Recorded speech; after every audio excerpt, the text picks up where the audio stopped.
The Harbor Chart House. Episode 4, Lamps in the Model Harbor. One tiny amber lamp shone beside the north landing, and its reflection lay in the model harbor's painted water like a short stroke of warm varnish. Nora Venn paused just inside the model room to look at it. At first, the reflection seemed almost as solid as the lamp itself. The basin had been painted in several quiet shades of blue and green, then finished with a gloss that held the room's light. The little amber point rested on that gloss without trembling. Nothing in the model moved unless someone turned the hand crank, and tonight the circular viewing platform was still. Beyond the tall windows, the real harbor had settled into its ordinary evening rhythm. Water touched the stone quay with a soft, repeated sound. Now and then came the low hum of a ferry working somewhere behind the buildings, softened by the thickness of the walls. In the model room, those distant sounds seemed to belong to the small painted basin as neatly as they belonged to the harbor outside. Nora let the door close gently behind her. She had come by the shortest indoor route, from the reading room, along the near end of the long map room, and through the model room door. For this shift, her path would remain bounded even more closely. She would work from the door to the waist-high model, then clockwise around its circular platform, section by section.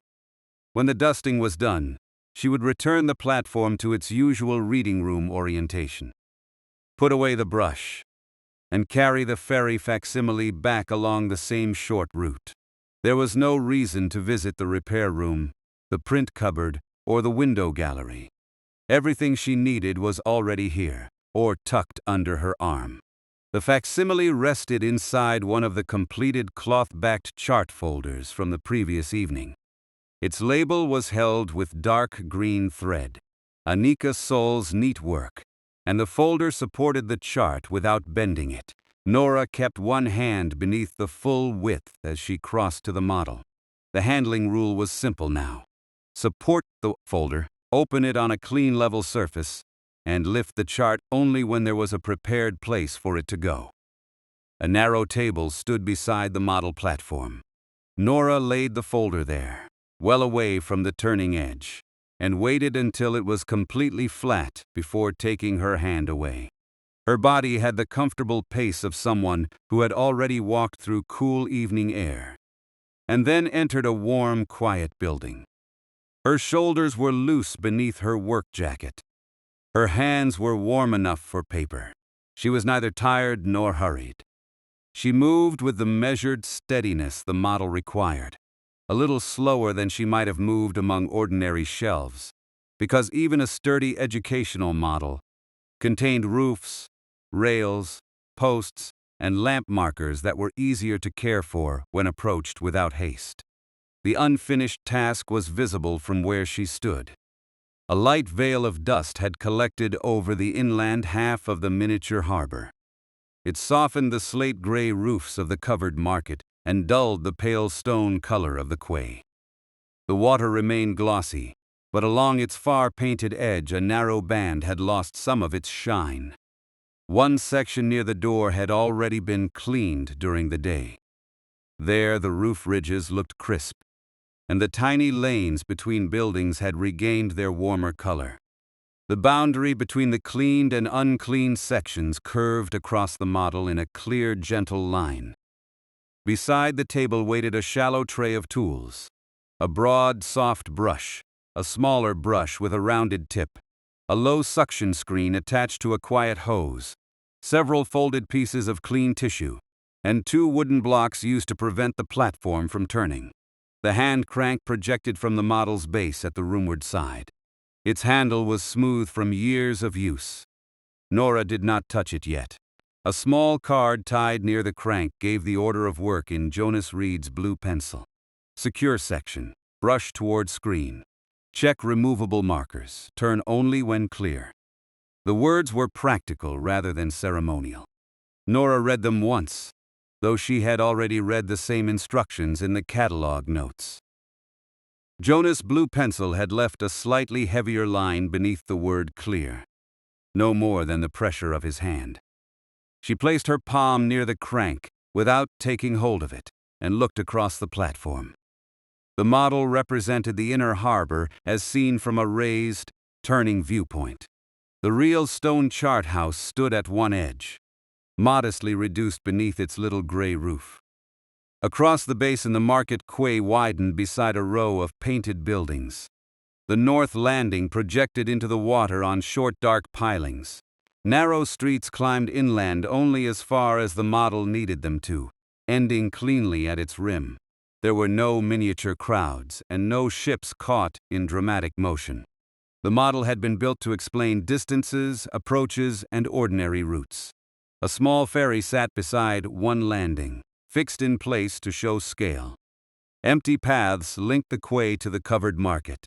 The scene was calm enough that the layer of dust seemed less like neglect than a record of many quiet days between careful cleanings. Nora leaned slightly to one side. The amber lamp near the north landing changed position against the painted water. Its reflection shortened, then disappeared behind the low edge of the quay. When she straightened, the reflection returned. That was useful to remember.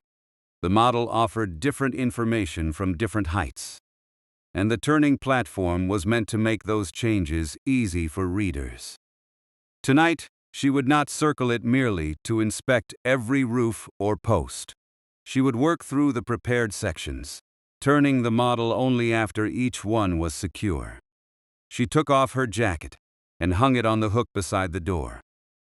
The room was warm enough without it. Then she rolled her sleeves once, leaving them well above her wrists. On the narrow table, she opened the green thread folder. The cover lifted without pulling at the stitched label. Inside lay the approved ferry facsimile from the previous episode, flat and fully supported. Its cloth-backed original had been too worn for casual public handling, so this copy carried the useful information into the model room while the completed chart remained protected. Nora set 2 clean tissue tabs at the lower corners and used them to ease the facsimile into view. The paper showed the ferry route across the inner harbor, the north landing, the market quay, and the familiar paths between them. The printed lines were dark and even. Near the lower edge, the reproduced image preserved a broad curved area of wear from the original, a faint arc made over time by fingers tracing the route from landing to market. She did not interpret the arc yet. It was simply part of the chart's history, accurately carried into the facsimile. She placed the open folder on the table at an angle that allowed her to see both chart and model without lifting either one. The north landing on paper faced the north landing in miniature. The covered market's long roof could be found in both with only a small turn of her head. The room's main light fell from above and behind her. It brought out the shallow texture of the model's plaster buildings and made the dust easiest to see along the roof slopes. The tiny amber lamp remained brighter than the surrounding colors, though it was no larger than the head of a small tack. Nora bent her knees a little rather than rounding her back and brought her eyes level with the quay.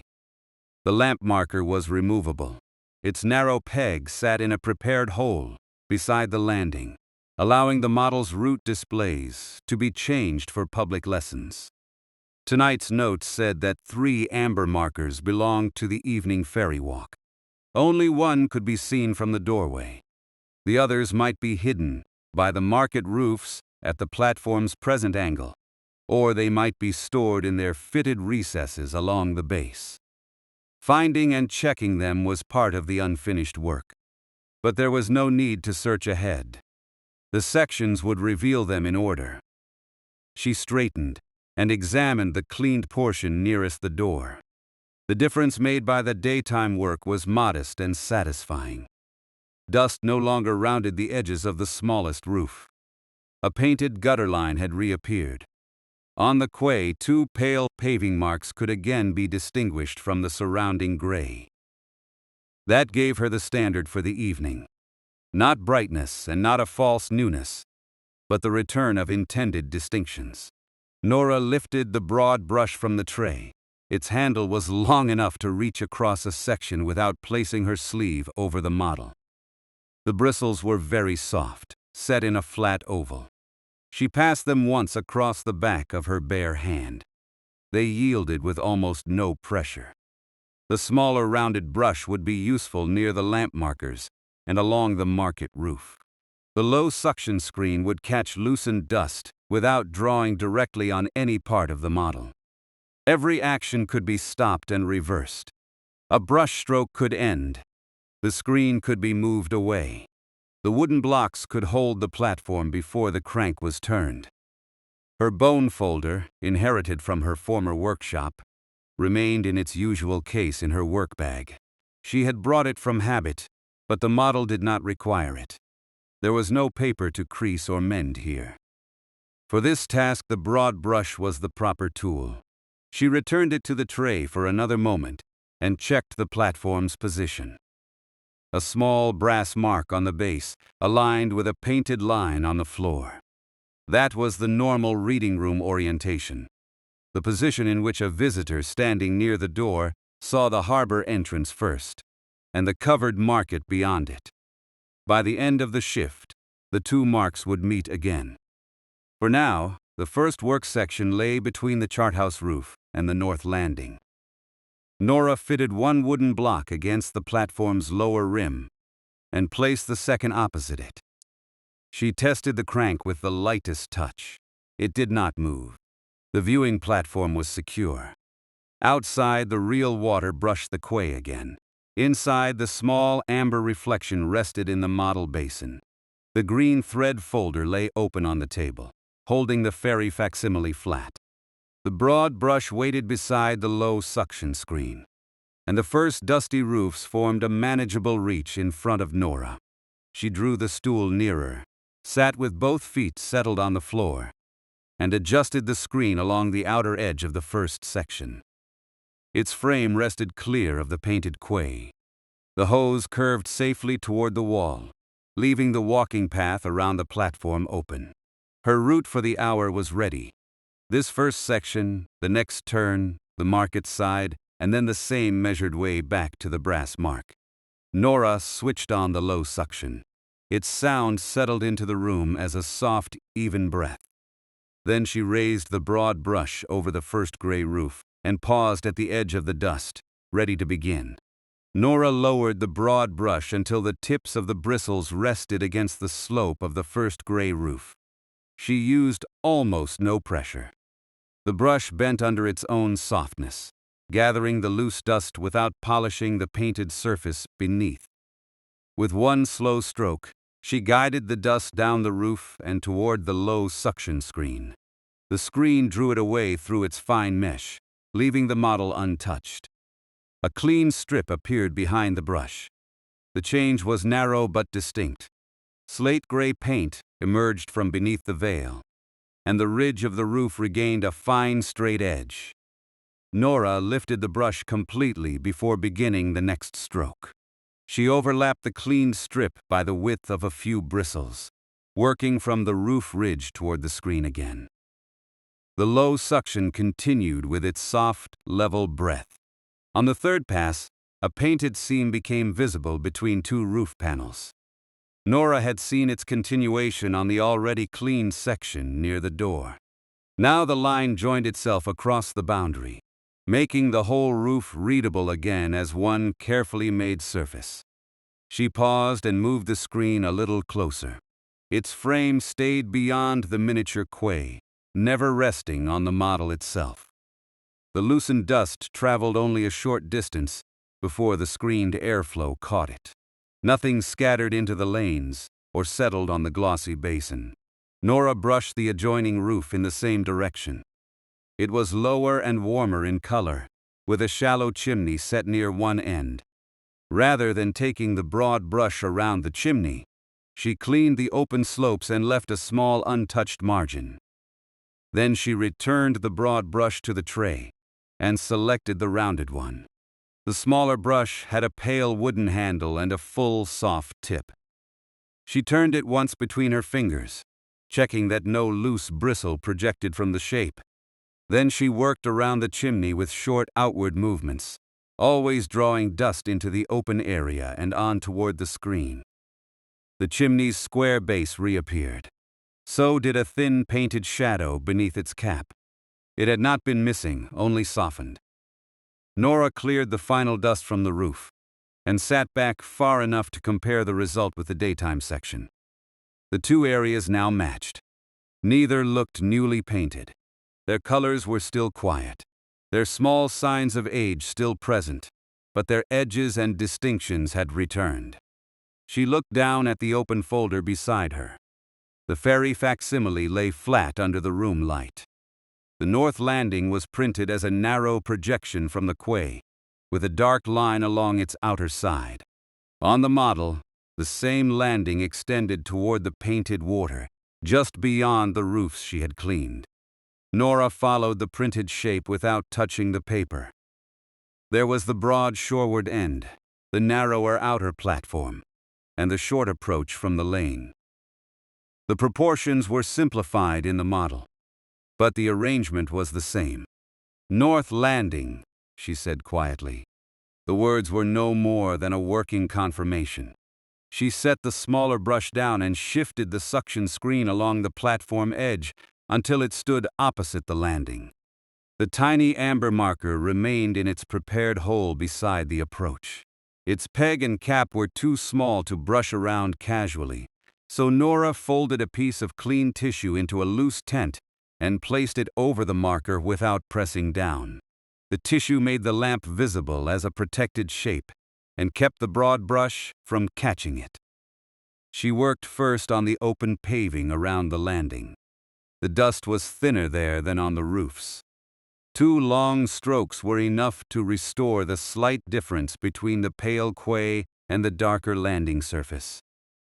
Along the water's edge, she changed to the rounded brush and drew the dust inland, away from the glossy basin, before guiding it sideways toward the screen.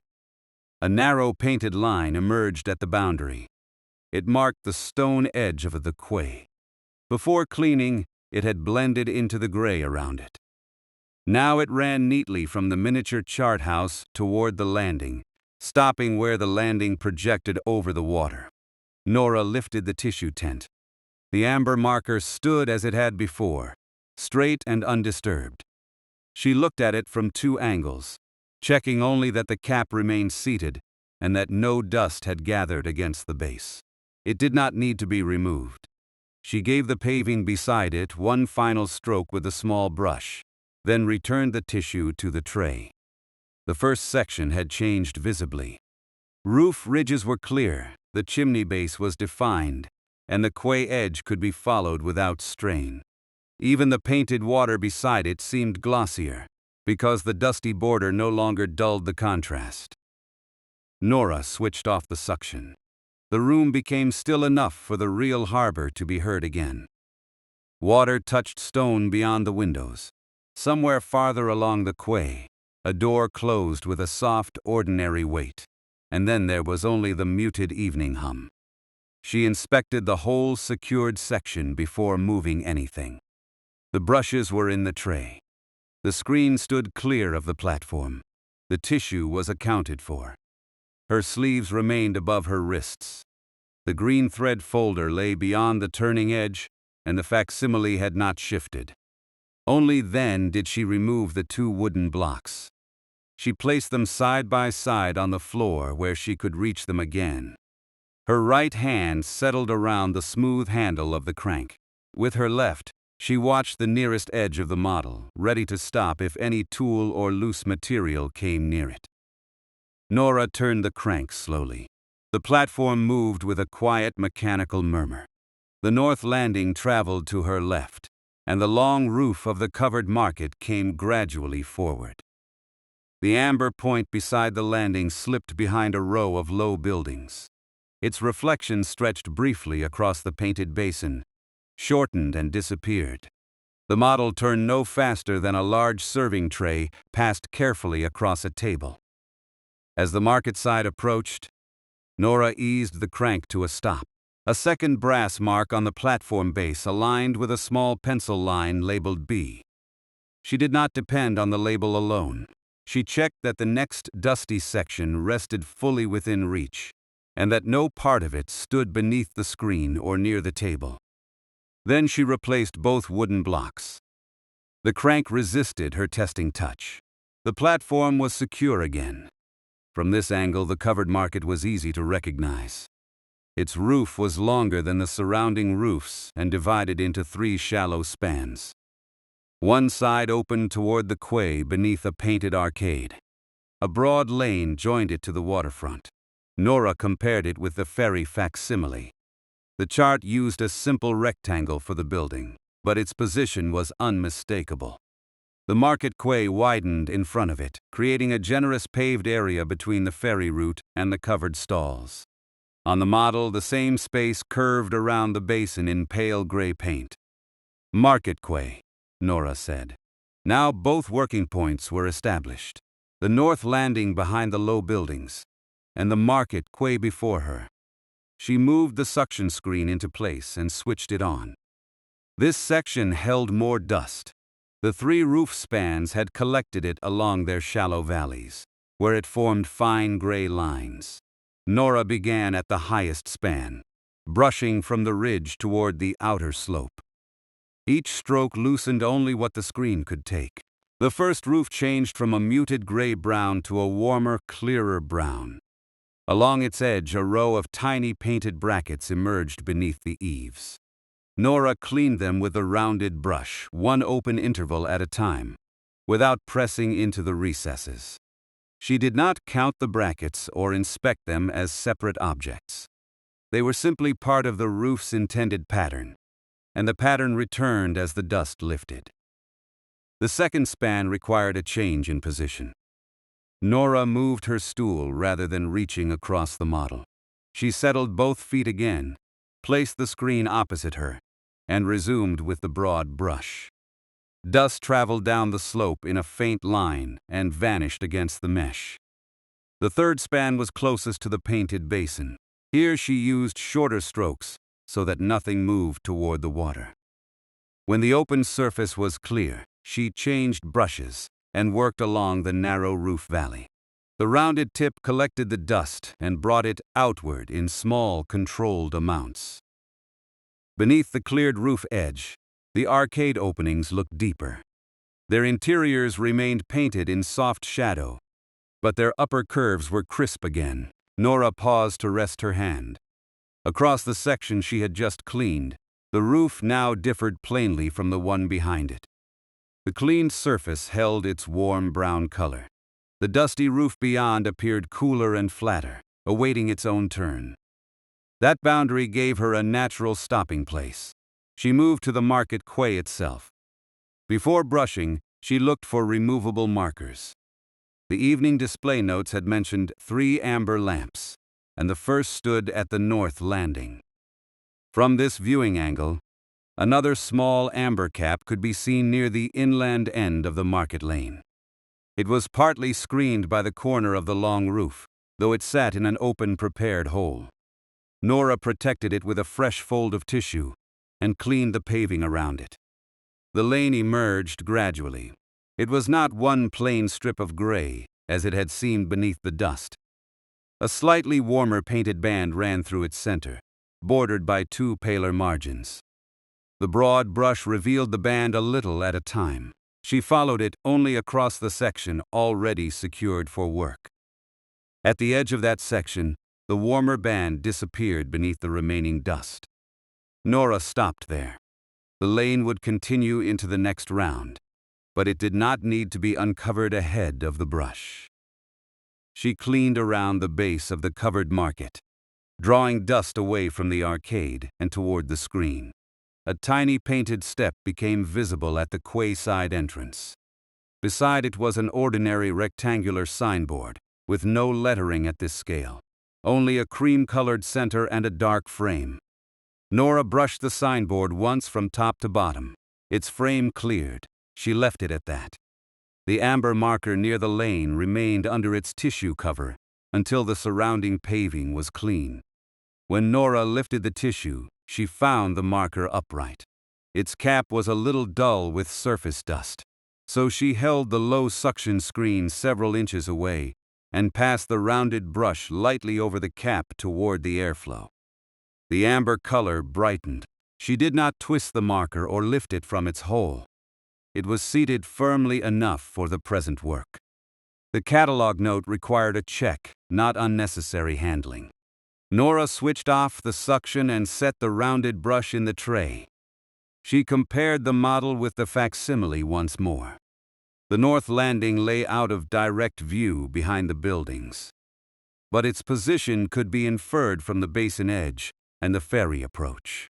The market quay was now directly before her, its widened paving and long roof matching the chart. On the paper, the route between them curved gently around the inner harbor. On the model, portions of that same ground could now be seen in clean, distinct color. The landing approach from the first section, the market lane in the second, and a dusty interval still waiting between them. Nora noted the correspondence without deciding more than the work yet showed. She closed neither the folder nor the question of the remaining markers. There was another section to secure and clean before the model would offer a full view. The blue pencil card near the crank remained clear in its order. Secure section. Brush toward screen. Check removable markers. Turn only when clear. Nora gathered the used tissues into one corner of the tray. The broad brush lay beside the smaller rounded brush, both safely away from the platform. She moved the suction screen back from the turning edge and traced the hose with her eyes to make certain its curve remained open and slack. The cleaned market roof held the overhead light differently now. Its three spans were separate again, their shallow valleys visible. The pale quay widened beneath them, and the second amber cap stood cleanly beside the warmer band of the lane. She removed the wooden blocks and placed one hand on the crank. Before turning it, she looked from the market quay to the facsimile, and then across the painted basin toward the roofs that still carried their soft covering of dust. The next section was modest. It would bring the middle reach of the walking route into view, and might reveal the remaining lamp marker. Everything needed for that next round was already established. The two brushes, the screened suction, the supported facsimile, and the rule of turning only after the model was clear. Nora began to move the crank. The covered market glided slowly away from the center of her view. The cleaned roofs passed into the warmer side light, while the next quiet section approached. She stopped as the dusty lane came within comfortable reach, fitted the wooden blocks against the base, and tested the platform until it was still. Then she drew the low suction screen nearer and rested the broad brush across the tray, ready for the next careful pass. Nora switched on the low suction, and its soft, even breath returned to the model room. The section before her was narrower than the market quay section. It contained no broad roof and no wide landing, only the middle reach of the lane, two low buildings, a short wall, and a bend in the painted paving where the path followed the harbor basin. Dust softened all of it. Nora began with the broad brush on the nearest building. She drew each stroke from the roof ridge toward the suction screen, lifting the bristles fully between passes. The gray veil gathered, moved, and disappeared against the mesh. A muted red-brown roof emerged. Its ridge was slightly uneven by design, suggesting old tiles without attempting to show everyone. Along the lower edge, a narrow cream line separated the roof from the wall. Nora cleared that line with the rounded brush, working outward from beneath the eave. The second low building had a flatter roof, painted in quiet green. Its surface required only 3 passes. When the dust was gone, a small raised rim became visible around it, no higher than a folded paper edge. Nora left the faint wear on one corner untouched. It belonged to the model's history and was not loose dirt. She moved the suction screen a little farther along the platform. The central lane now lay between the two cleaned buildings, curving around the short wall before opening toward the market. On the ferry facsimile, The corresponding route was simple: a modest line from the north landing, around the basin, and into the widened market quay. The reproduced fingerware followed much the same course, though its arc was broader than the printed line beneath it.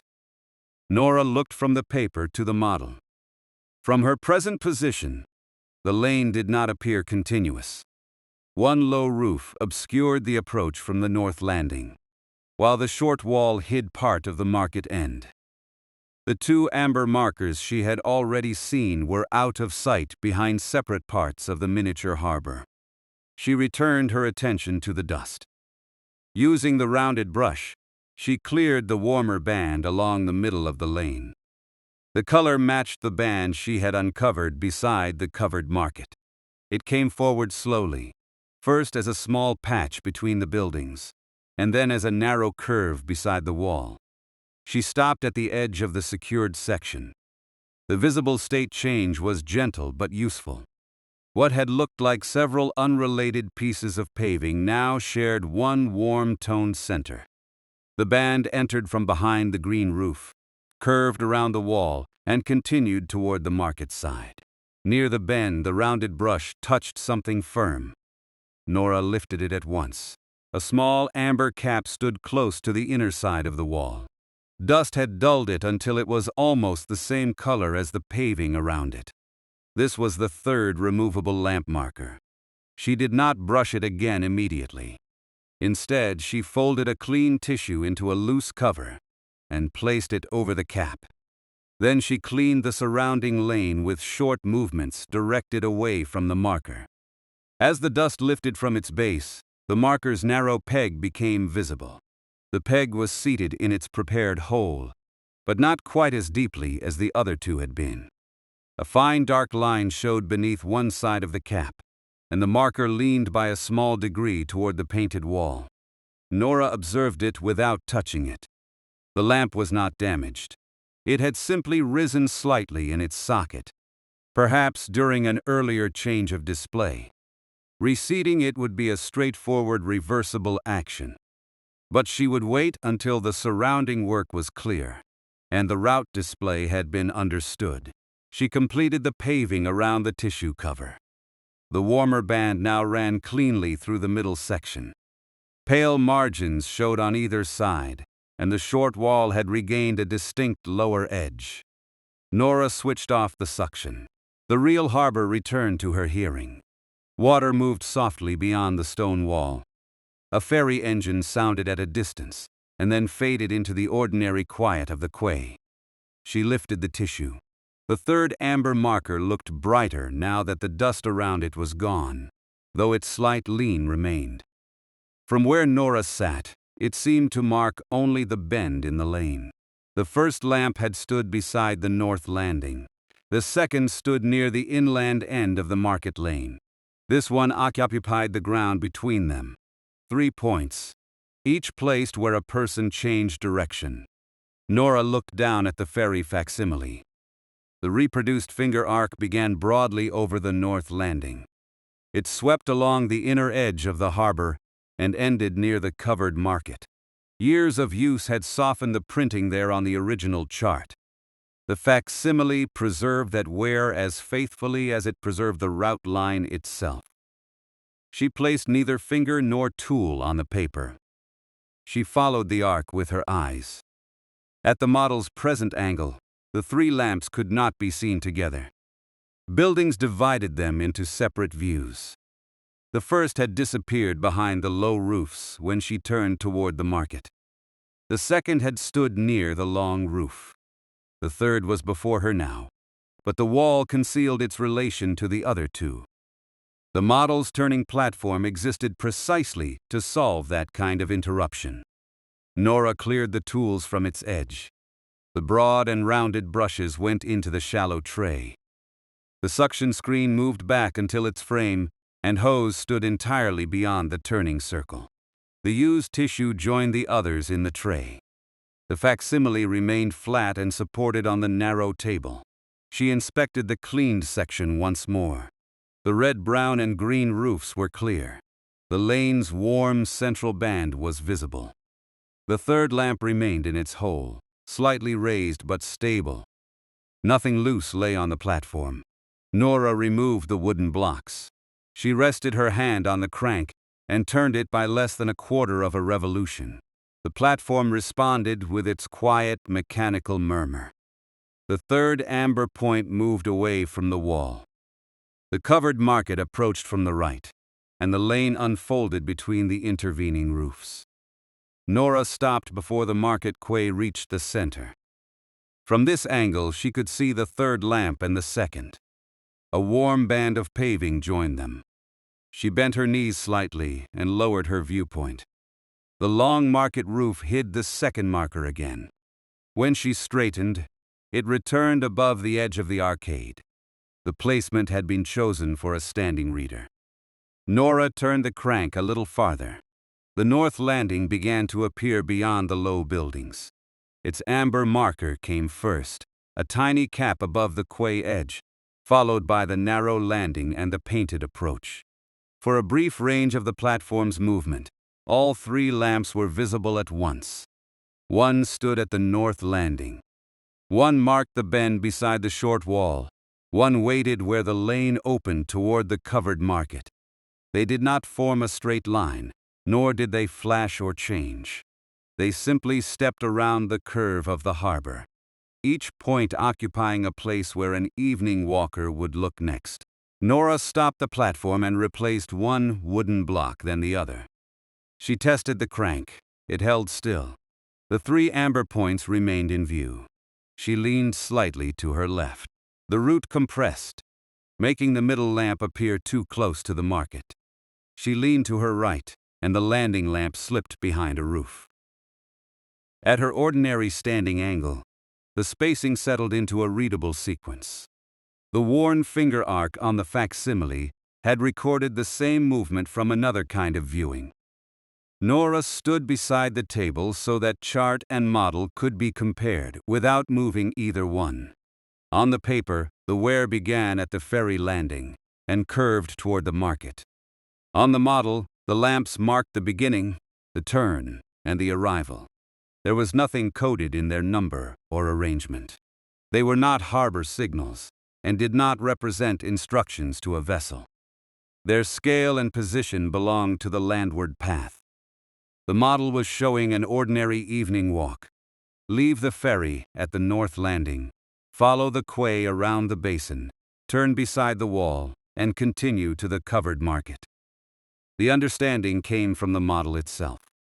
The first angle had shown a lamp beside water. The second had shown one beside the market lane. The cleaned middle section had revealed the third at the bend.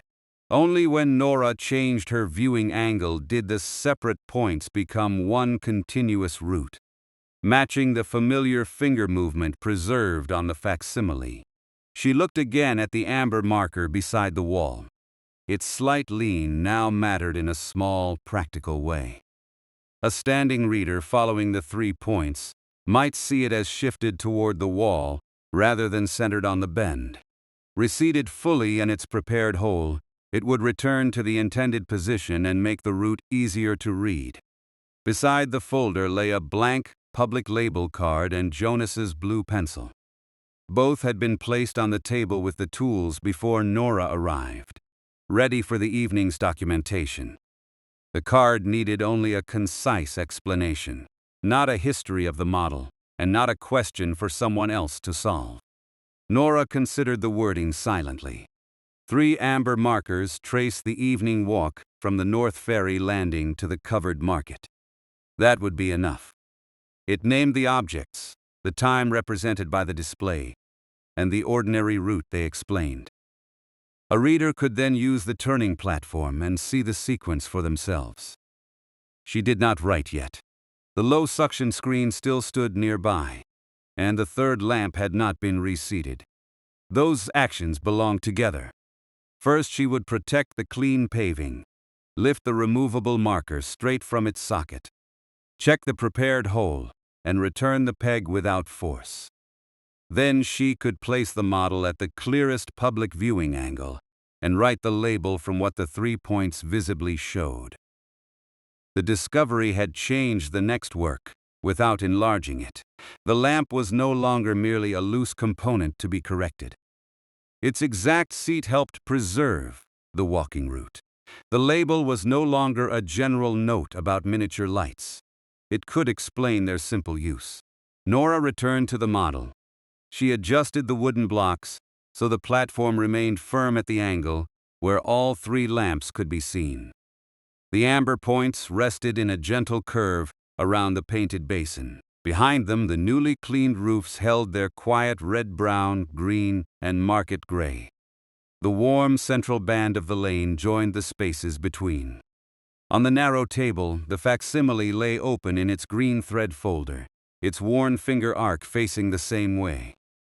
Nora drew a fresh piece of tissue from the tray and set the rounded brush beside it. Then she placed the blank label card near Jonas's blue pencil, leaving both safely beyond the turning edge. The platform was secure. The route was understood. The loose middle marker waited in plain view for one careful adjustment, and the short public explanation was ready to be written. Nora began by making space around the middle lamp.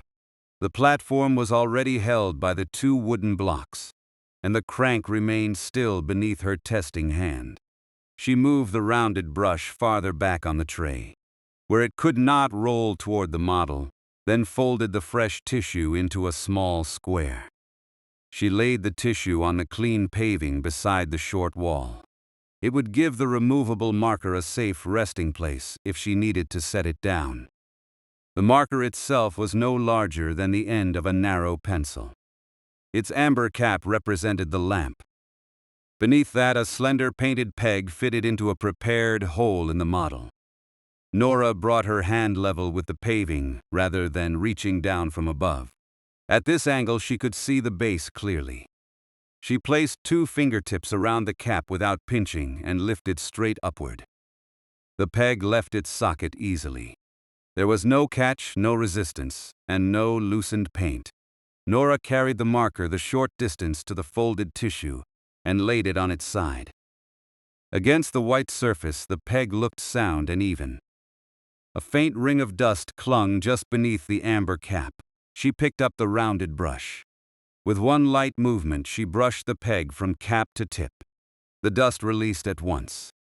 She turned the tissue rather than turning the marker in her fingers, and gave the opposite side the same gentle pass. The amber cap needed no polishing. Its surface was meant to remain softly colored, not made glossy. Once the loose dust was gone, Nora returned the brush to the tray. The empty socket was now visible beside the wall. A little dust had settled around its rim, probably because the raised marker had left a narrow space beneath the cap. Nora placed the low suction screen near the outer edge of the section, safely beyond the painted quay, and switched it on. Its quiet breath filled the room again. She did not direct suction into the socket. Instead, she used the corner of a clean tissue to loosen the dust at the rim, drawing it outward onto the paving. The screen collected it from there. A second small fold of tissue cleared the opposite side. The prepared hole remained round and clean. Nothing had lodged inside it. The marker had simply not been pressed to its natural resting depth.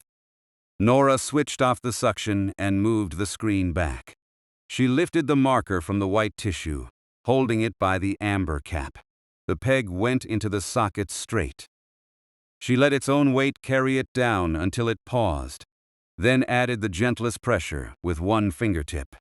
The marker settled by a small but visible amount. The dark line beneath the cap disappeared. The amber point stood upright, centered neatly on the bend in the warm painted lane. Nora took her hand away. She looked at the marker first from the side, then from the ordinary standing position she had used when the three lamps became visible together. It no longer leaned toward the wall. Its cap sat at the same height and angle as the markers at the landing and the market approach. The change was modest enough that a reader might never notice the adjustment itself. What the reader would notice was the route. From the north landing, the first lamp gave the beginning. The newly seated middle lamp held the turn. The third opened the path toward the covered market. Their gentle curve followed the warm band of paving around the basin. Nora picked up the rounded brush once more and made 2 short strokes around the marker's base. Both moved outward, away from the peg. The clean paving now met the cap evenly on every side. She returned the brush to the tray. The marker stayed straight. On the table, the ferry facsimile remained open inside its completed folder. The dark green thread along Anika's label lay flat against the cover. The broad, worn arc reproduced on the chart curved from the north landing toward the market, following the same ordinary movement as the 3 amber points. Nora stood between model and table. She changed her position by half a step until the printed route and the miniature route could be compared with only a turn of her head. The model simplified the buildings. The chart simplified the ground. Together they made the walk easy to understand. A person leaving the evening ferry would step onto the north landing. The quay path would carry them around the painted basin. At the short wall, the middle lamp marked the bend. Beyond it, the long roof of the covered market gave a clear destination. Nothing more needed to be asked of the lights. They did not explain every path in the harbor. They did not need to. This display had one useful purpose, and the public label could remain as plain as the route itself. Nora drew the blank card toward her. It was a small cream card, firm enough to stand in the model's label holder. Its surface had a slight tooth that accepted pencil clearly. Jonas's blue pencil rested beside it, already sharpened to a rounded working point. She picked it up and wrote slowly enough to keep the lettering open. 3 amber markers traced the evening walk from the North Ferry landing to the covered market. The blue line settled softly into the cream card. Nora read the sentence once. It named what a visitor could see. It explained the route without giving instructions for operating the model, since those were already printed beside the crank. It did not call the markers signals or suggest that they belonged to the water. The words kept attention on the familiar landward walk. She left a little space below the sentence, then added a shorter second line. Turned the platform slowly to follow the path. That was enough. She set down the pencil and waited a moment before touching the card again. Blue pencil did not require drying, but the pause allowed her to look from the wording to the model, without immediately deciding that the first placement must be right. A narrow label holder stood on the model's fixed outer rail. It turned with neither the platform nor the miniature harbor. From its present position, the holder sat near the middle lamp, but a card placed there would partly interrupt the clearest standing view. Nora lifted the card by its edges. She tried it in the holder without pressing it fully down. The first line could be read easily, but the card rose against the painted wall behind it. From the left, it seemed to belong only to the middle marker. The label described all 3 lamps, so it should meet the reader before the route divided into separate points. Nora removed the card. The holder could slide along a shallow groove in the fixed rail. She moved it by the width of her hand toward the normal approach from the model room door. There, the card would stand outside the turning circle and below the line of sight across the basin. She placed the card in the holder again. Now the amber lamps remained unobstructed. A reader could take in the sentence, look beyond it to the north landing, and then turn the crank slowly until the other 2 points came into view. The discovery had changed the work in 2 visible ways. The middle lamp stood fully seated at the bend instead of leaning toward the wall. The public card named the 3 points as one evening walking route instead of leaving them to appear as unrelated miniature lights. Nora tested the label holder with one finger. It remained firm in the groove. The card did not touch the moving platform, even when she looked along its lower edge. She then cleared the table of the small materials used for the adjustment. The folded tissue that had held the marker went into the used tissue corner of the tray. The second tissue followed it. The rounded brush lay beside the broad brush, its bristles extending safely over the tray rather than against the table. Jonas's blue pencil returned to the shallow groove beside the blank cards. The facsimile stayed open. Nora was not yet ready to return it to the green thread folder. Before that, she wanted to check the new label from the platform's next angle and make sure the marker remained seated through one slow movement. She examined the model section. Nothing lay on the painted paving. The suction screen was back from the edge. Both brushes were in the tray. The labels stood on the fixed rail. The 3 lamp markers occupied their prepared holes. She removed the wooden blocks and placed them together on the floor. Her hand closed around the smooth crank. The platform began to turn with its low mechanical murmur. Nora watched the reseated middle marker as the lane moved past her. It remained upright. The amber cap did not sway or rise.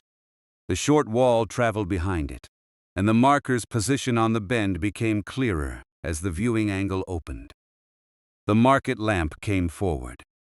For a few moments, all 3 amber points formed their shallow curve across the model. Then the north landing slipped behind a low roof, exactly as it had before. The root had not vanished. The viewing angle had simply changed. Nora stopped the crank. She fitted the blocks against the base and tested the platform until it was secure. From this position, the label card remained easy to read because its holder stood on the fixed rail. The model had turned behind it, bringing the market quay nearer. A visitor following the sentence would understand why the lights appeared one after another as the platform moved. Nora read the card again from the distance of an ordinary reader. 3 amber markers traced the evening walk from the north ferry landing to the covered market. Her voice was quiet in the room. The words matched the visible ground. They made no claim beyond it. The second line, asking the reader to turn the platform slowly, described the intended movement without adding another handling rule. The blue pencil card near the crank already required every section to be clear before turning.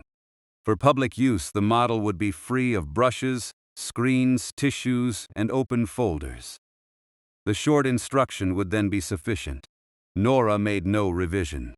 She returned to the middle section and viewed the reseated lamp from the market side. Its amber cap now stood a little apart from the painted wall, leaving the warm center of the lane visible around it. The adjustment had not made the marker prominent for its own sake. It had restored the spacing between the 3 points. Beyond the model room windows, the evening had deepened by a shade. The real harbor water continued its soft contact with the stone quay. The sound arrived through the walls without interrupting the low, settled quiet inside. The dusting still had its final orderly steps. One narrow strip of paving near the market edge needed to be brought into agreement with the cleaned route. After that, the platform would need to return to its brass reading room mark. The brushes would go back into their tray, and the ferry facsimile would be covered again inside Anika's green thread folder. Those actions belonged to the return path rather than to the discovery itself. For now, Nora brought the low suction screen to the last dusty strip and secured it beyond the platform edge. She checked the middle lamp once more, not by touching it, but by looking along the line of its peg. It remained straight. She switched on the suction and lifted the broad brush. The remaining dust lay over a small continuation of the warm painted lane. Nora guided it toward the screen in 3 long, light strokes. The warm band joined the section beside the market, making the walking route continuous across every area she had cleaned. She changed to the rounded brush for the edge beside the wall. One outward pass restored the pale margin. Another cleared the narrow meeting between paving and roof shadow. Then she stopped. The lamps were clean and evenly seated. The lane between them could be followed without a break. The blue pencil label waited at the reader's side of the model, concise and legible. Nora switched off the suction. She put both brushes in the tray and moved the screen away from the turning circle. On the table, the facsimile's worn finger arc, still curved from landing to market, held flat inside the completed folder. The platform remained secured at the useful comparison angle. The 3 amber points stood along the ordinary evening walk, and the next movement was simple.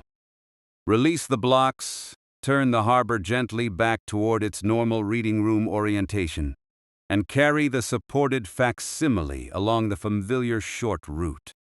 Nora left the platform secured while she prepared the room for its final turn.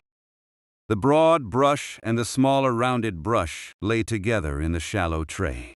Their bristles were clear of the tray's edge and clear of each other. She folded the used tissues inward so that the collected dust remained enclosed. Then placed them in the tray's far corner. The low suction screen stood away from the model. Nora followed the curve of its hose with her eyes from the screen to the wall. It did not cross the turning circle or the narrow path she would use between the model and the table. On the fixed outer rail, the cream label card remained upright. 3 amber markers traced the evening walk from the North Ferry landing to the covered market. Turn the platform slowly to follow the path. The blue pencil letters were easy to read without leaning close. Beyond the card, the amber points occupied their ordinary places around the basin. The first marked the landing. The second stood straight at the bend beside the short wall. The third waited near the opening toward the covered market. Nora looked down at the facsimile. Its reproduced finger arc followed the same curve. What had first appeared simply as a broad area of handling wear now made practical sense beside the model. Readers of the original ferry chart had traced the route people used after stepping ashore. The model's lamps gave that familiar movement height and color. The small question of the evening had narrowed to an answer that could be seen without further explanation. The lamps belonged to a walk. They did not mark a pattern on the water. They did not ask to be interpreted as harbor signals. A visitor turning the model slowly would see them appear in sequence along the landward path, from the North Ferry landing to the covered market. Nora did not add those negative explanations to the card. The plain sentence was better. It directed attention toward what the display showed, and left everything else outside the frame. She took the 2 wooden blocks from the base. One came away from the platform's lower rim than the other. Nora set them side by side on the floor, where they would remain within reach until the model returned to its normal position. Before touching the crank, she checked the room in the same order as before. The brushes were in the tray. The suction screen was back. The tissues were gathered. The labels stood on the fixed rail and could not meet the moving platform. The ferry facsimile lay flat on the narrow table, beyond the turning edge. The 3 removable lamps were seated in their prepared holes. Nora rested her right hand on the smooth crank handle. The brass mark on the model's base stood some distance from the painted reading room line on the floor. Between the present comparison angle and that familiar orientation, the platform would make one slow final movement. She began to turn. The model answered with its low mechanical murmur. The covered market moved away from the nearest edge. Its 3 cleaned roof spans passed beneath the overhead light, each shallow valley distinct. The arcade turned gradually toward the basin, and the widened market quay opened before it. The amber marker at the market approach moved first. Its small reflection slid across the painted water and shortened as the angle changed. Nora kept the crank at the same unhurried pace. The middle lamp came into clearer view beside the short wall. Now that it sat fully in its socket, its cap held level with the other markers. The warm band of the lane curved evenly around its base.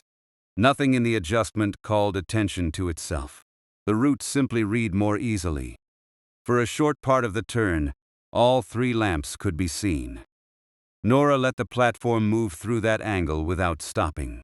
She already knew what it showed. The facsimile's worn arc and the miniature paving agreed. The public card gave the necessary words. There was no need to hold the model again at its teaching position tonight. The north landing traveled toward the front of the view. Its narrow platform appeared beyond the low roofs, followed by the miniature approach and the pale line of the quay. The chart house roof came slowly around the basin. Nora watched the base rather than the buildings now. The small brass mark approached the painted floor line by steady degrees. When only the width of a pencil stroke remained between them, she reduced the movement of her hand. The platform eased forward. Brass met paint. Nora stopped the crank. The model had returned to its normal reading room orientation. From near the door, a visitor would first see the harbor entrance and the north landing, then the covered market beyond.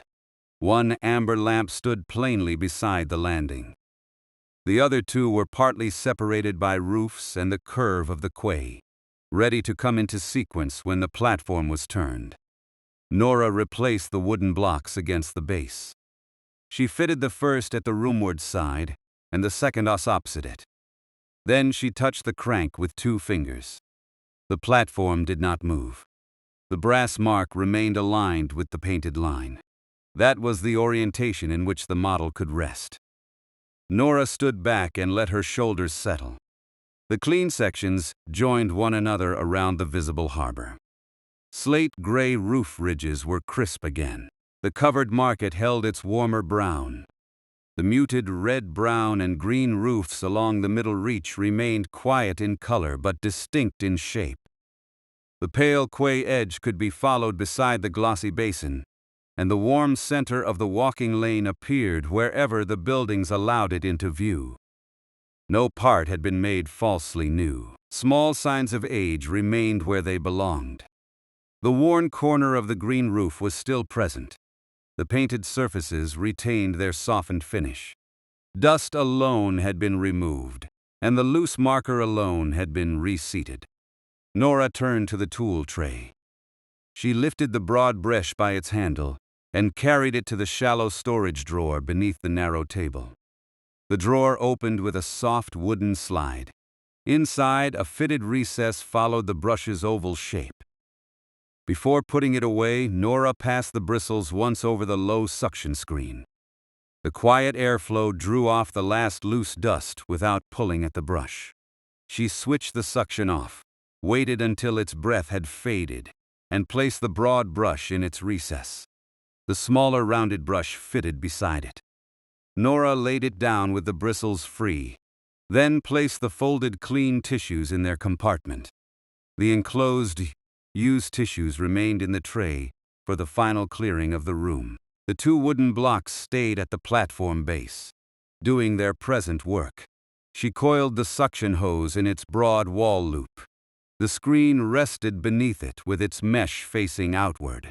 No sharp bend entered the hose, and no part of it touched the model. The tray was lighter now. Nora carried it to the narrow table and set it beside the open folder. Jonas's blue pencil lay in its shallow groove near the remaining blank cards. She left it there. The public label had been written, read from an ordinary distance, and placed where it did not interrupt the view. The ferry facsimile was the last item that needed to travel. Nora examined the green thread folder before closing it. The completed folder lay fully supported on the table. Anika's stitched label was flat along the cover, its dark green thread firm and even. The facsimile rested inside without projecting beyond the folder's edges. Using the 2 clean tissue tabs at its lower corners, Nora eased the sheet back into its proper position. The movement was small. The facsimile shifted by less than the width of her finger until its margins lay evenly within the folder. She removed the tabs one at a time and returned them to the tray. For a moment, the worn finger arc remained visible. It curved away from the north landing printed on the sheet, followed the inner harbor, and ended beside the market quay. Beside the model, that arc had helped turn 3 separated amber points into one familiar route. Its usefulness did not depend on being left open. Nora lowered the folder cover. She guided it down without drawing it across the paper. The green thread label came to rest on top. With both hands beneath the completed folder, she lifted it from the table. The handling rule held as simply on the return as it had on arrival. Keep the folder supported across its full width, carry it level, and place it only on a clean, prepared surface. Nora paused beside the model room door. The short indoor route waited beyond it. She would cross the near end of the long map room and return the folder to its prepared place in the reading room. She did not need the repair room, print cupboard, window gallery, or any other part of the building. Her way had narrowed to ground she already knew. Before leaving, she looked back across the model from the doorway. At this angle, the north landing lamp was the clearest point. Its amber reflection lay on the painted water, short and warm. Farther around the basin, a second point could just be seen near the bend. The market lamp rested beyond it, partly framed by the cleaned roofs. The label card stood low on the fixed rail. The crank was still. The brass mark met the floor line. Nora opened the door with one hand, while keeping the folder supported against her other forearm. She passed into the long map room and let the door settle closed behind her. The air there felt slightly cooler. Long tables extended beneath the shaded lamps, their surfaces empty except for the prepared supports used during the evening catalog. Nora walked only along the near end. Her pace had slowed naturally during the hour, not from weariness but from the repetition of careful movements. Brush, lift, clear, secure, turn. The folder remained level. At the reading room threshold, she shifted her hand beneath its lower edge and crossed to the prepared shelf beside the empty atlas stand. The reading room atlas had not yet received this material. The facsimile belonged in its completed green thread folder until the episode's work had passed its final resting round. Nora set the folder on the clean level support. She kept one hand beneath it until its full surface was resting, then withdrew her fingers without sliding the cover. The dark green thread ran neatly along the label. Nothing pressed on top of it. The ferry chart was back in its protected place. From the model room came no mechanical sound. The platform remained stopped at its reading room orientation. The route label remained with the model, while the facsimile that had informed it rested safely in the reading room. Nora stood for a few quiet breaths beside the shelf. The evening's question no longer traveled with her. It had remained behind in useful form: 3 amber markers, 1 clean curve of paving, and a brief blue pencil sentence explaining the walk between landing and market. She gathered the enclosed used tissues from the tray she had carried with the folder and placed them in the reading room's paper care bin. The empty tray went onto the prepared return shelf. These were familiar reversible actions, requiring no new decision. Then Nora turned back only as far as the threshold. Through the open line of rooms, she could see the model room door. Beyond it, though not from here, the cleaned roof surrounded the painted basin. The crank was held still by the wooden blocks. The 3 lamps waited in their ordinary positions. Everything needed for the last settling round was already established. The facsimile rested inside Anika's green thread folder. The brush had returned to its fitted drawer. The platform faced the way morning readers expected to find it. Nora's route had shortened from a circuit around the miniature harbor to a few familiar steps beside the reading room shelf. She lowered her hands to her sides. The next part of the evening required no further interpretation, no new comparison, and no other room. She would return once to the model room doorway, let the established surfaces grow quiet beneath the steady light, and leave the harbor exactly where its brass mark held it. Roofs clean, painted water undisturbed, and 3 amber points resting along the known way from ferry to market. Nora returned to the model room doorway by the same few familiar steps. She did not go farther around the building. There was no reason to begin another circuit, and nothing else in the chart house needed to enter the evening's work. The useful movement had already narrowed. All that remained was the model harbor at rest beneath its steady light. From the doorway, the roofs gathered quietly around the painted basin. The slate-gray roofs stood nearest the north landing, their ridges clear again after the broad brush had passed over them. Beyond those, the muted red-brown roof and the low-green roof followed the curve of the lane. The covered market rested farther around the water, its 3 shallow spans distinct from one another. The surfaces were clean without looking new. Their colors remained soft. Their small signs of age remained where they belonged. The brush had taken away only the loose veil that had blurred the roof lines and softened the edges of the quay. Nora stood without leaning into the room. Her hands rested loosely at her sides. The careful pace of the hour had settled into stillness. She no longer needed to bend toward the roofs, adjust her position beside the platform, or compare one section with another. The broad brush had returned to its fitted place beneath the table, and the model required no further touch. 1 amber point shone beside the north landing. Its reflection rested in the painted water, short and warm. The glossy basin held it without movement. There was no ripple in that painted surface, only the smooth depth made by blue-green color and varnish. Farther around the basin, the middle lamp stood at the bend beside the short wall. It was upright now, seated evenly in its prepared place. Nothing about it called attention to the small adjustment Nora had made. It simply occupied the turn as it was meant to do. The third lamp waited near the covered market. From the normal reading room orientation, the 3 points did not present themselves all at once. The roof separated them gently.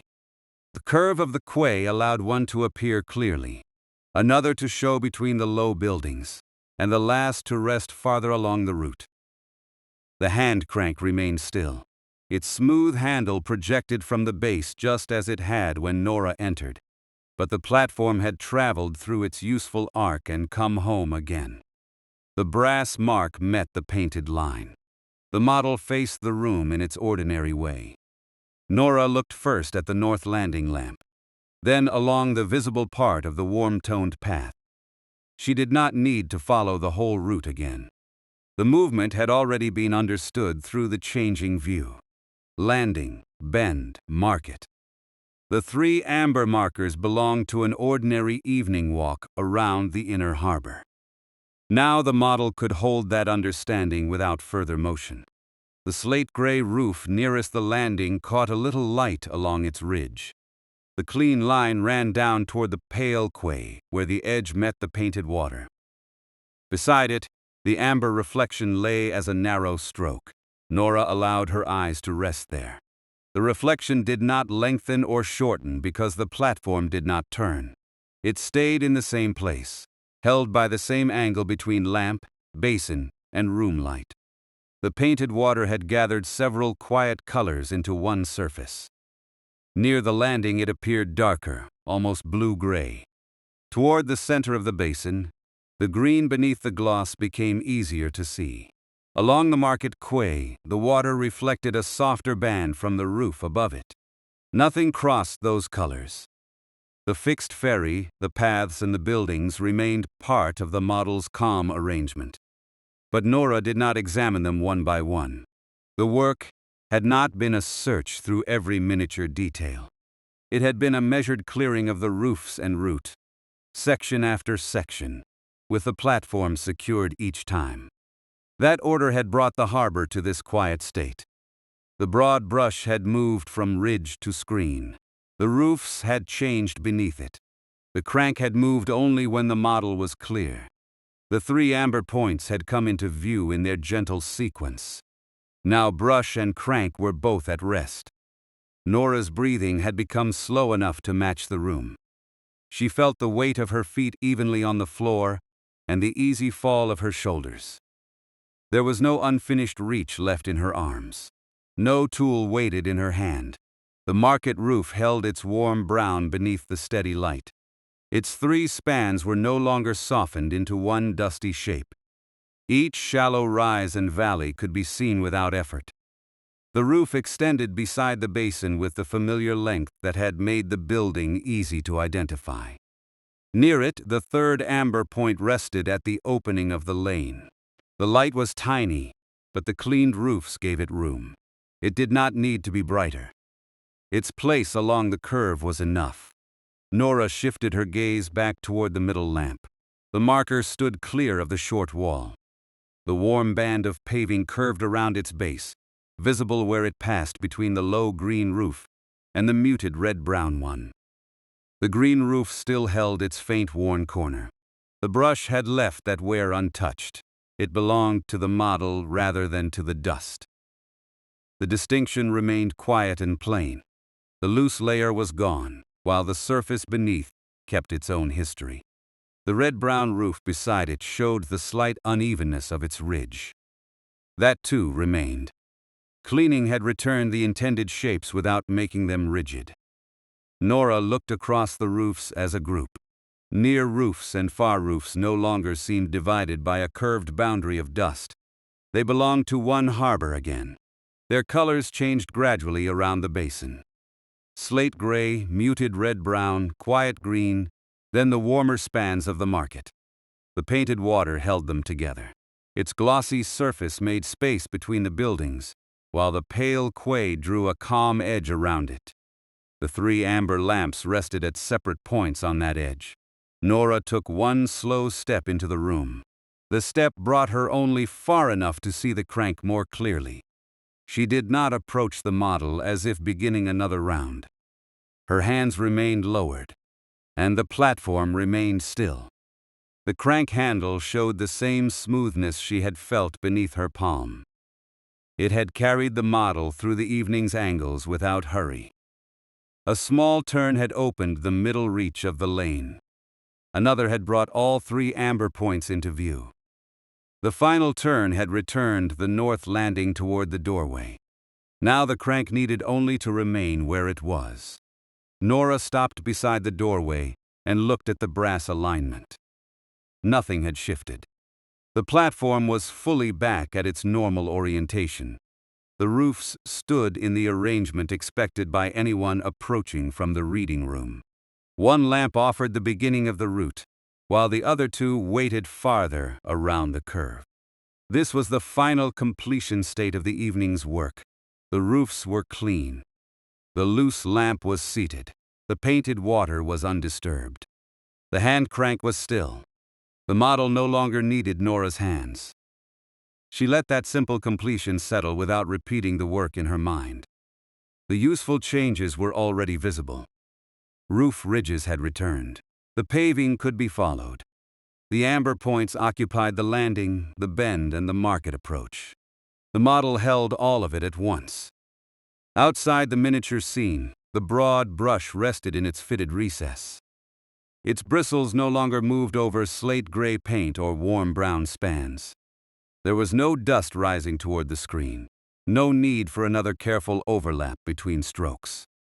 Nora could remember the softness of the bristles against the back of her hand.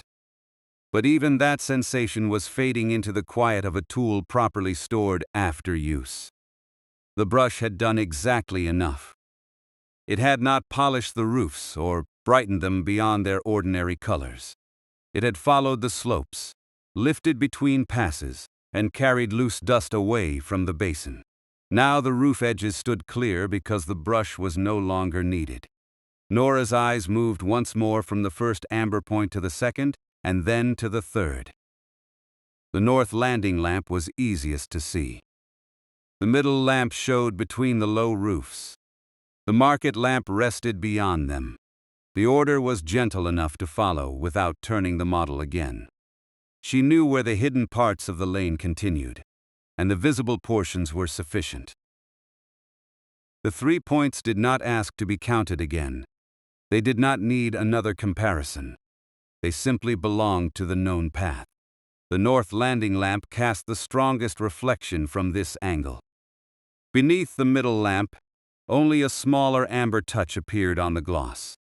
Near the market, the third reflection lay partly beneath the quiet color of the roof. Each was held by the same painted basin. Nora remained where she was.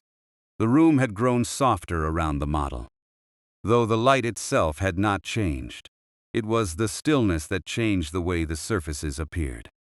During the work, every roof had been approached as a place for the next brush stroke. Every part of the platform had been considered in relation to the next safe turn. Now the same roofs could simply be roofs. The slate-gray ridge nearest the landing no longer led to a task. The low green roof no longer marked a section waiting to be cleared. The market spans no longer required Nora to move her stool or shorten her reach. They had become a resting landscape again. The painted harbor was small enough to hold in one quiet view. Its basin, roofs, quay, and lamps formed a complete educational model. Mechanical only when the crank was turned and entirely still when the crank was left alone. Nora did not touch the handle.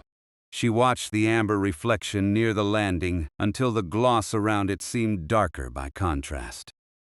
The light remained warm, no larger than before. Her attention softened around it. The edges of the nearest roofs stayed clear, but she no longer followed every line. The model could be seen without being inspected. The painted water could be noticed without being read for distance or direction. The work of understanding had already passed. What remained was the plain comfort of a harbor represented carefully and left in order. Nora took another slow breath. The miniature roofs kept their places around the basin. The covered market remained at the end of the evening walk. The north landing remained at its beginning. Between them, the middle lamp held the bend. The crank did not move.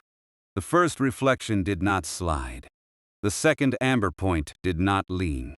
The third did not disappear behind another roof. Everything rested within the chosen orientation. Nora's body had reached the same kind of stillness. Her knees were loose, her shoulders level, her hands warm and empty. She had no need to return to the stool or bend over the short wall. The model's scale no longer drew her closer. She could allow the whole harbor to remain at a comfortable distance. The broad brush was away. The roof colors were clear. The painted water shone quietly. The three lamps held the route. There was no more useful change to make tonight. Nora stepped back until she stood within the doorway again. The movement was small and unhurried. From there, the model returned to the view that had opened the hour. One tiny amber lamp beside the north landing, its reflection resting on painted water. But the room was not quite as it had been then. The roofs no longer carried their soft veil. The market spans could be distinguished. The warm band of the lane appeared between buildings. The middle lamp sat evenly in its place. Nothing new had been added to the miniature harbor. Its existing forms had simply been made readable again. Nora rested her gaze on the nearest roof. A fine line of light lay along its clean ridge. Below it, the pale quay curved toward the landing. Below that, painted blue-green water held the amber stroke. The sequence of surfaces was calm and complete. Roof, quay, water, light. Farther around the basin, the same materials repeated with small changes of color and angle. A low roof stood before the middle lamp. The market roof framed the third. The water remained between them all, glossy and still. Nora did not turn the crank to bring the lights together. They had already been together when the work required it. Now their partial separation belonged to the resting view. Morning readers could turn the platform slowly and watch the route open for themselves. For tonight, the harbor had returned to its usual face. The crank held it there without sound. The broad brush remained out of sight in its recess, but its work showed along every cleaned slope. The amber markers stayed in their prepared places. The painted basin carried their reflections without disturbance. Nora stood for several more breaths. Each breath seemed to take less effort than the one before it. The room offered no new detail that needed to be named. The roofs, water, crank, brush, and 3 amber points had already given the evening all it required. Her eyes returned naturally to the first reflection. It was a small resting image, warm against the blue-green paint. The landing lamp stood above it. The middle and market lamps waited farther around the curve, their amber color repeated at quiet intervals. The route between them was ordinary and known. A person could leave the ferry, follow the quay, turn beside the wall, and arrive at the covered market. The model preserved that simple use of the harbor in roofs, paving, and light. Nora had cleaned the surfaces that carried it. She had reseated the point that marked the turn. She had returned the platform to where it belonged. The work was complete. She let her attention widen one last time across the whole miniature basin. The slate-gray roofs rested near the landing. The red, brown, and green roofs rested along the middle reach. The covered market rested at the far end of the curve. The crank rested at the aligned mark. The broad brush rested after its slow passage over the roofs. Nothing moved. Nora withdrew by one quiet step, leaving the model to the room. The amber light beside the north landing remained steady. Beyond it, the second and third points held their places along the familiar walking route. The platform was still, and the 3 lamps were reflected in the model basin.